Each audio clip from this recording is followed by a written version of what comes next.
2025 চনৰ পঞ্চায়ত নিৰ্বাচনৰ যি গণনা যোৱাকালিৰ পৰা আৰম্ভ হৈছিল ধেমাজি জিলাত সি এতিয়া সমাপ্তিৰ পৰ্যায়ত অলমোষ্ট আহি পাইছে। কেইটামান জোনাই সমষ্টিৰ ZPCৰ ফাইনেল টেবুলেশ্যন বাকী আছে, কিন্তু এটি সুস্পষ্ট হৈছে যে জিলাখনৰ সকলো জিলা পৰিষদ সমষ্টিত ভাৰতীয় জনতা পাৰ্টীৰ নেতৃত্বাধীন আমাৰ NDA দলৰ প্ৰাৰ্থীসকল বিজয়ী হৈছে। অৰ্থাৎ 12খন আসনৰ ভিতৰত 12খনতে আমি জয়লাভ কৰিছোঁ।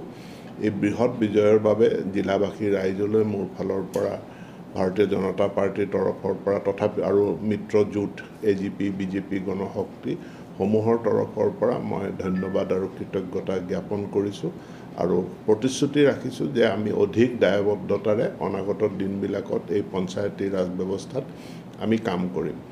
ঠিক একেধৰণে আঞ্চলিক পঞ্চায়তসমূহতো আমি বিপুল সংখ্যাগৰিষ্ঠতা আমি লাভ কৰিছোঁ বা ভাল জয়লাভ কৰিছোঁ। য'ত য'ত হাৰিছোঁ খুব কম সংখ্যক আঞ্চলিক পঞ্চায়তত আমাৰ অফিচিয়েল কেণ্ডিডেট তেওঁ হাৰিছে, ক'ৰবাত আমাৰ বিসম্বাদীয়ে হয়তো জিকিছে।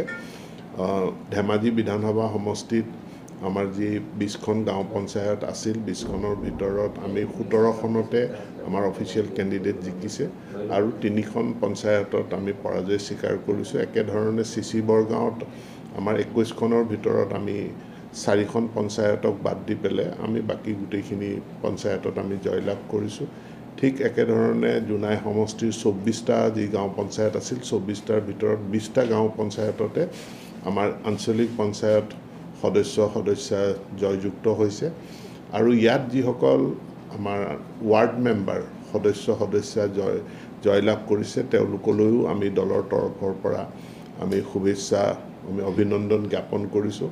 আমি ৱাৰ্ড মেম্বাৰ গাঁও পঞ্চায়তৰ তাত আমি কোনো দলীয় টিকেট লৈ নিৰ্বাচনত অংশগ্ৰহণ কৰা নাছিলোঁ, গতিকে সকলো কেণ্ডিডেটে তেওঁলোকে নিৰ্দলীয় হিচাপে প্ৰতিদ্বন্দ্বিতা কৰিছে। গতিকে তাত আমি মিত্ৰ দলে ইমান পালোঁ বা বিৰোধীয়ে ইমান পালে এই হিচাপটো আমাৰ তাত নাই।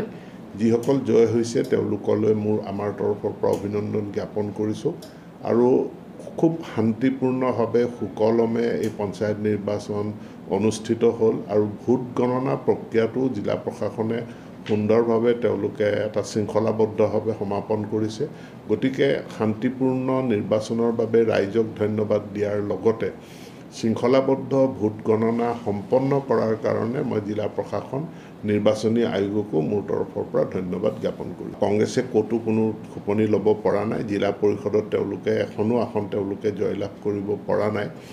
1-2খন আসন আঞ্চলিক পঞ্চায়তত তেওঁলোকে জয়লাভ কৰিছে, তাকো কোনোবাই ক'ৰবাত টিকেট নাপাই পেলাই বা আনক তেওঁলোকে প্ৰাৰ্থিত্ব দি জয় কৰিছে। অৰ্থাৎ তাত জয়লাভৰ ক্ষেত্ৰত কংগ্ৰেছ দলটোতকৈ সেই প্ৰাৰ্থীজনৰ ভূমিকাটো বেছি। গতিকে প্ৰাৰ্থীজনকহে আমি জয়লাভ কৰিছে সেইটোহে আমি ক'ম যে সেই প্ৰাৰ্থীজনৰ এটা বিশেষত্বৰ কাৰণে তেওঁ জয়লাভ কৰিছে, কংগ্ৰেছ দলৰ নামত তেওঁলোকে জয়লাভ কৰা নাই। 2021 চনৰ যি বিধানসভা নিৰ্বাচন আছিল তেতিয়া ধেমাজি সমষ্টিত আমাৰ প্ৰধান প্ৰতিদ্বন্দ্বীয়ে আছিল অসম জাতীয় পৰিষদ আৰু তেওঁলোকে তেতিয়া 54,000 ভোট পাবলৈ সক্ষম হৈছিল।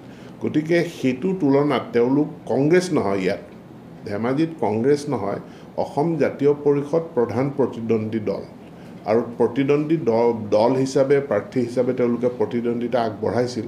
তাৰ তুলনাত আজি তেওঁলোকৰ পাৰফৰ্মেঞ্চ স্থিমিত, তেওঁলোক মাত্ৰ কেইটামান পকেটত সীমাবদ্ধ হৈ আছে। তাৰ লগতে ৰাইজৰ দলো আমি দেখিছোঁ কোনোবা কেইটামান পকেটত নিৰ্দিষ্ট, যেনে ধৰি লওক বৰদলনি গাঁও জিলা পৰিষদ সমষ্টিটোত যদি চায় তেওঁলোকে অকল এটা পঞ্চায়ততহে তেওঁলোকে অলপ ভোট পাবলৈ সক্ষম হৈছে। গতিকে গোটেই সমষ্টিটোত প্ৰভাৱ পৰাকৈ অসম জাতীয় পৰিষদ বা ৰাইজৰ দল কোনেও তেওঁলোকে তেনেধৰণৰ চকুত লগাকৈ তেওঁলোকে কোনো প্ৰদৰ্শন কৰিবলৈ সক্ষম হোৱা নাই।